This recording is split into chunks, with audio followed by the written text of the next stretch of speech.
आज जो सन्माननीय खासदार आणि सन्माननीय आमदार यांनी आजच्या पत्रकार परिषदेमध्ये जी आगपागड केली त्याचं खरं कारण बघता आपल्या लाडक्या मर्जीतील कंत्राटदाराला त्या रस्त्या योजनेचं काम मिळालं नाही, 140 कोटीचं काम मिळालं नाही।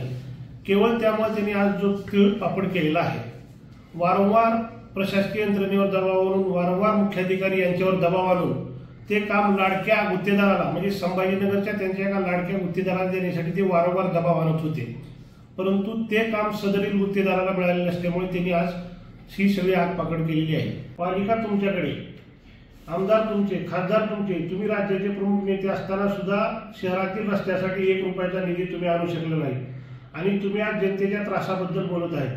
वास्तविक तुम्हाला जनतेच्या त्रासाची काळजी नसून तुमच्या लाडक्या कंत्राटदाराला काम न मिळाले याची काळजी तुम्हाला आहे।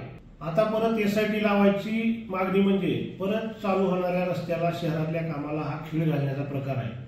म्हणजे परत रस्त्याच्या कामाला स्थगिती आणायची हे ह्यांच्या मनात दिसतंय। SIT 100% SIT 140 कोटीच्या कामाची करा, त्यातबद्दल आमची काही हरकत नाही, परंतु त्याचबरोबर धाराशिव बिंबळी उजनी रस्त्याच्या टक्केवारीसाठी 2 वर्ष काम कोण अडविलं, येरमाळा रस्ते कळंब रस्त्याचं काम कोण अडविलं, पवनचक्कीच्या कामात कोणाचे हात काळे झालेले आहेत, कोणाचा भाऊ तेर तुळजापूर रस्त्याच्या कामात पार्टनर आहे, कोणाचा भाऊ बार्शी बोरफळ रस्त्याच्या कामात पार्टनर आहे, याची SIT चौकशी झाली पाहिजे।